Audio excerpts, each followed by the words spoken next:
students. So once again we are back with our history civics classes. We were doing the chapter the Muslim League. We had seen the factors that led to the formation of the Muslim League in the year 1906. Now in this session we are going to analyze the events that led to the formation of the Muslim League. So once again I will do a thorough explanation of the chapter. I hope you will understand something from this.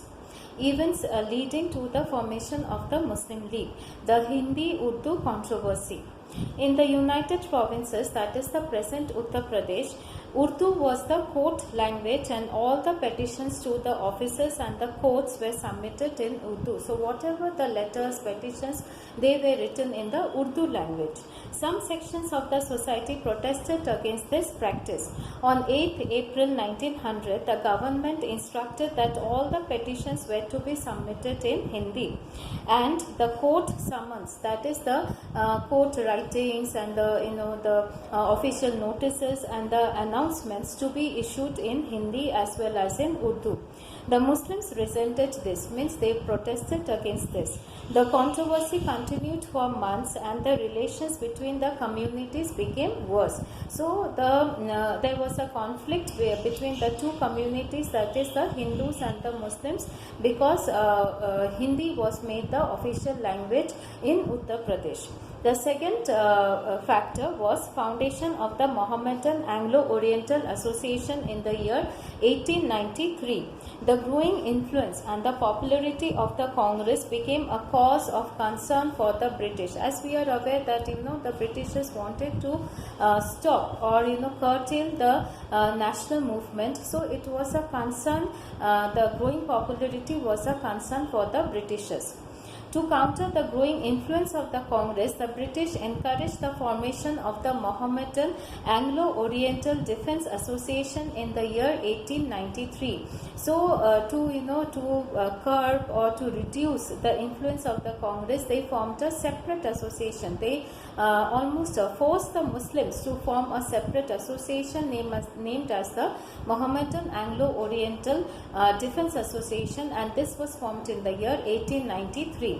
Principal Beg, which you will remember, he was also the principal of the Mohammedan Anglo-Oriental College. He became the secretary.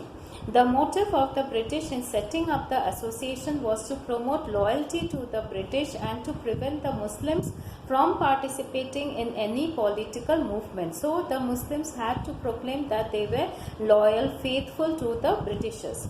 Third important point is the Aligarh politics.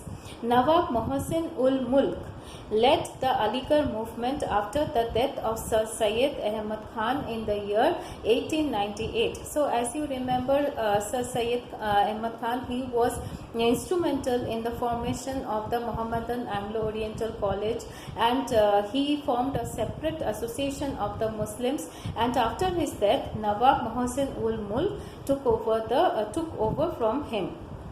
The Aligarh movement worked to instill into the minds of the Muslims a spirit of loyalty towards the British government and worked deliberately to keep the Muslims away from the mainstream of the Indian political life. So the Britishers did not want the Muslims to participate in the national movement, and they wanted to instill, means they wanted to inculcate or they wanted to introduce in the minds of the Muslims faithfulness towards the Britishers. When the Hindi-Urdu controversy raged in 1900, the Nawab was the secretary of the MAO College Trust. So the Nawab was the secretary of the Mohammedan Anglo-Oriental College Trust at that time when Hindi was made the official language in Uttar Pradesh. He criticized the government order granting equal status to Hindi and Urdu in Uttar Pradesh.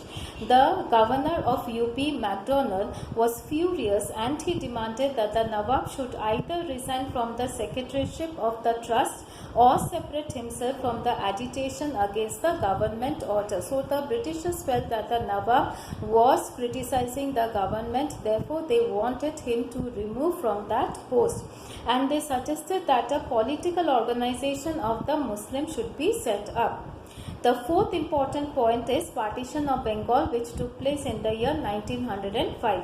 Lord Curzon partitioned Bengal into two provinces, apparently on the administrative grounds. Apparently means what? Clearly on the administrative grounds, but we know that it was not on the administrative grounds. It was to divide the Hindus and the Muslims. However, the real purpose of the partition of Bengal was to create a difference between the Hindus and the Muslims and to check the rising tide of nationalism. As we are all aware that the Britishers wanted to counter the national movement and they wanted to create a division between the Hindus and the Muslims. The partition of Bengal took place in the year 1905. The British won the support of the Muslims on the ground that the new province would have a Muslim majority province.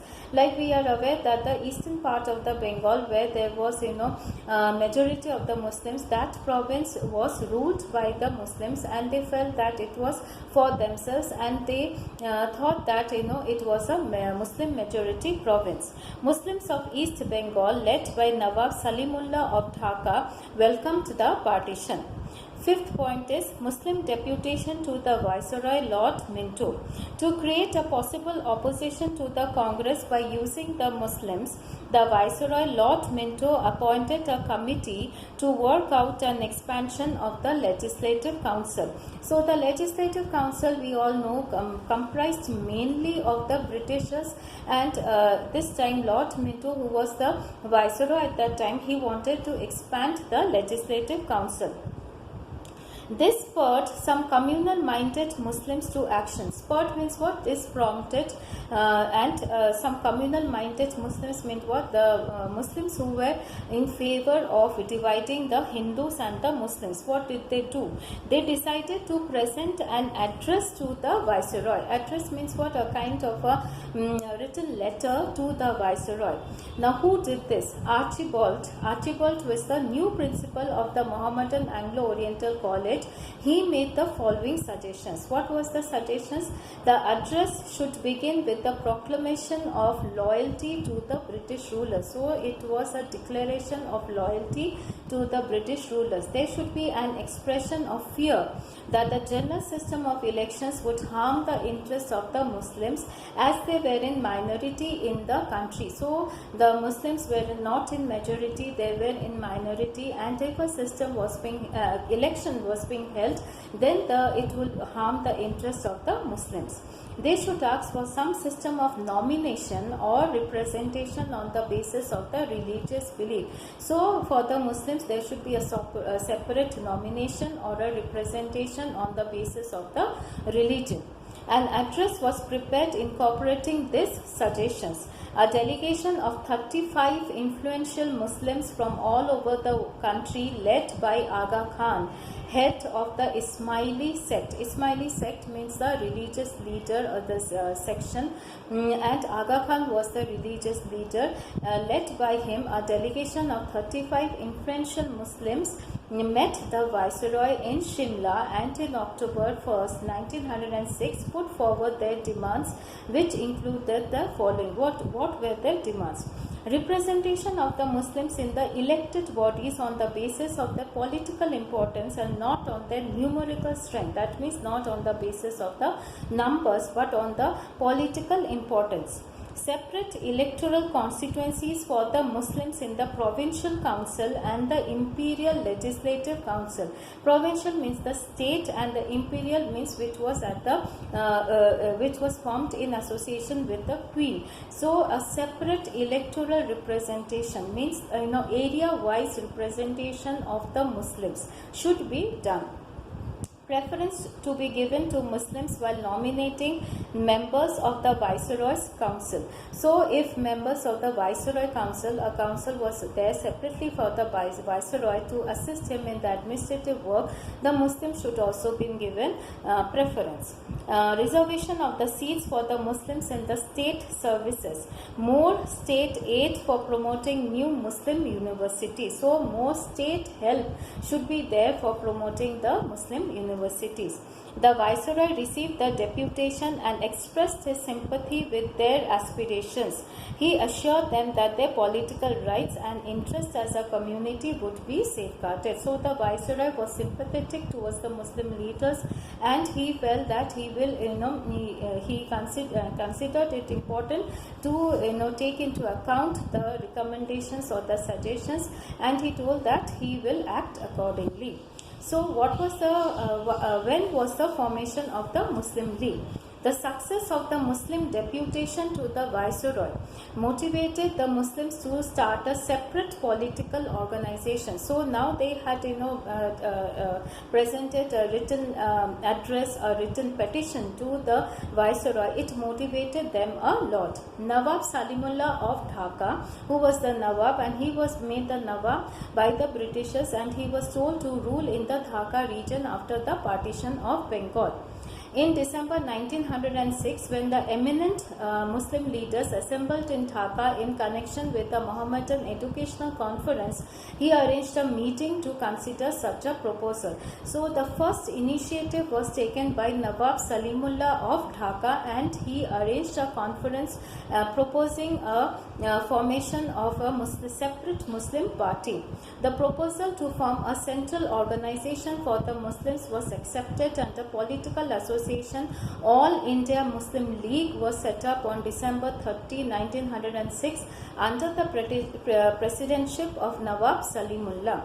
Aga Khan was elected as the permanent president of the Muslim League. So please remember this, Aga Khan was the permanent president of the Muslim League, and the person who initiated the formation of the Muslim League in the year 1906 was Nawab Salimullah, and he was from Dhaka. Its headquarters were to be at Aligarh, which is in Uttar Pradesh, but its central office was shifted to Lucknow in 1910. So now we see the formation of the Muslim League.